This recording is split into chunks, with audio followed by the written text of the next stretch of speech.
Support for Radio Friends comes from OsteoStrong. Improvements in bone density, strength, and power can be achieved by weekly 5-minute no-sweat sessions on their 4-spectrum machines. These isometric robotic machines safely emulate high-impact loading on different parts of the skeletal system, which stimulates activity in bone-building cells. Balance and agility can be improved by 2-minute sessions on vibration plates. Every session is supervised by a trained coach.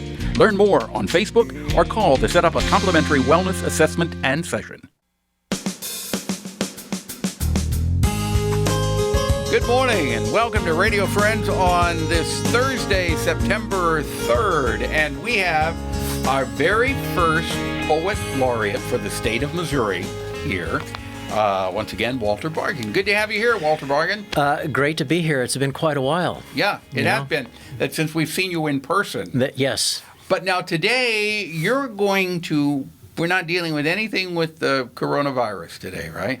Well, no, who knows? It may come up, but I do not think so. I thought it might be nice to take people through the last 6 months in terms of images that have little to do with the political or the viral impact that we're experiencing at the moment. And you've written poems for... Today's Farmer. And this is a magazine. This is MFA's magazine that comes out monthly, except it comes out bi-monthly in the summer. Okay. So you're going to share some of these poems, and we'll look at the covers of these magazines while you're doing it, for people watching it on the internet or on television.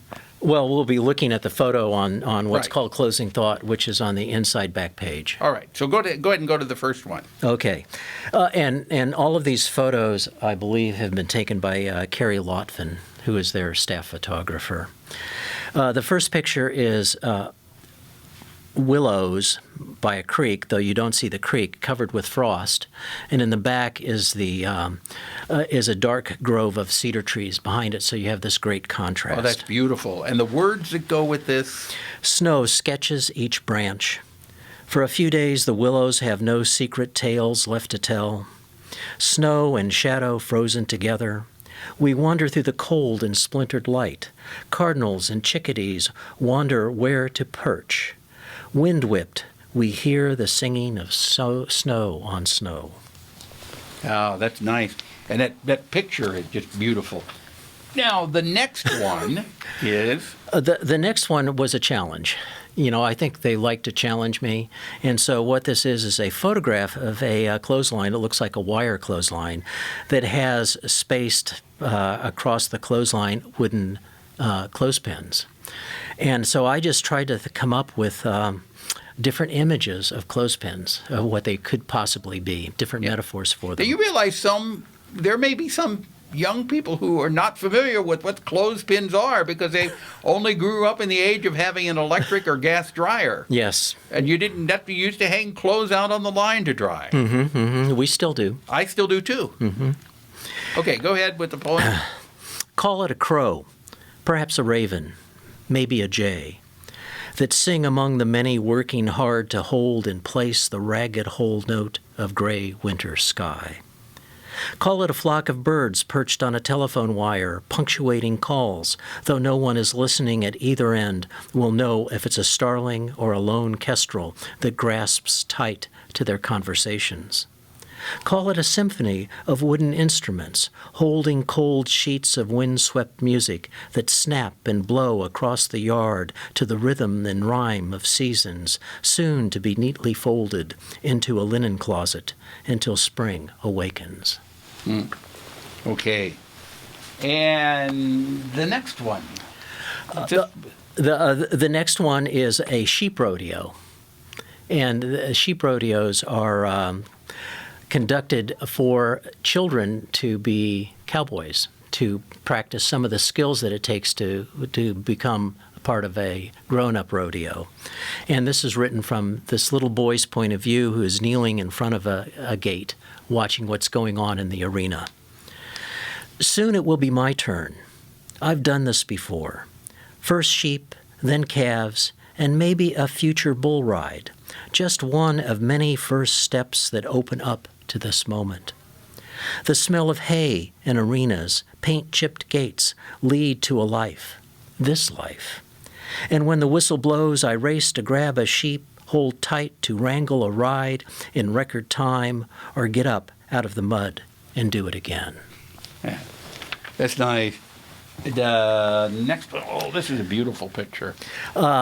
Yes, this is a picture of some rolling hills early in the spring. The grass is turning green on the slopes.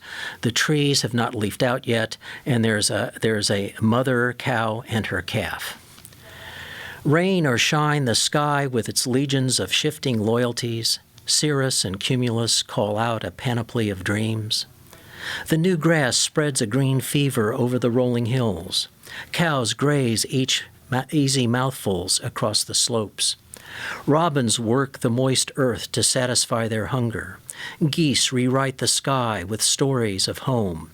A mother nudges her calf into spring's warm promise. How long does it take you to come up with these words? Well, sometimes I look and I go, I can't do this. You know, I mean, and then I put it down and I keep coming back and looking at it. And then sometimes I'll go through 5 or 6 versions before I finally get to something that I think would work. So it takes a while. Yeah. What's the next one? The next one is a photograph of a house with a door open, and it has 2 pairs of overalls hanging on either side of the door jamb. And it's a bright sunny day, and there's a lilac bush growing in there, so you know it's later in the spring. After long hours of work, they carry on their conversation, hanging on either side of the door, where nearby lilacs bloom. Hear it in the dirt stuck to their knees, watching the earth open to seeds, seeds that open to sun and water, plants that open to the air. And in the grease smeared on worn-out denim while changing a tractor's oil, the day's history indelibly noted on overalls, and not a word spoken. Yeah, so this obviously, this photograph was taken sometime in late April or May, since the lilacs were in bloom. Yes. And I think we're going to have time for maybe one more. And this is the last one that Okay. I brought. This is a photograph of a polyphemus moth. On a trunk. They're a very large moth. They're maybe about 8 inches, 6 to 8 inches. Such beauty only lasts a week. A line ascending white, ascending black, a soft blush, a sifting sand, a haze of falling pepper, a shadow of brown, a line of burgundy fingering a faint light, and then each wing's single eye, deeply mascaraed, surrounding an unblinking yellow stare. A week of beauty, a moth's lifetime. That was beautiful. The picture is beautiful, and the words were beautiful. And they only live a week. Right. They only live 1 week. Yes. Thank you, Walter Bargen. It's a pleasure having you here. If people want to get in contact you, real quick. It's walter.bargen at gmail.com, and my books are available at Yellow Dog Bookstore. Yellow Dog. All right, out of time. Bye-bye.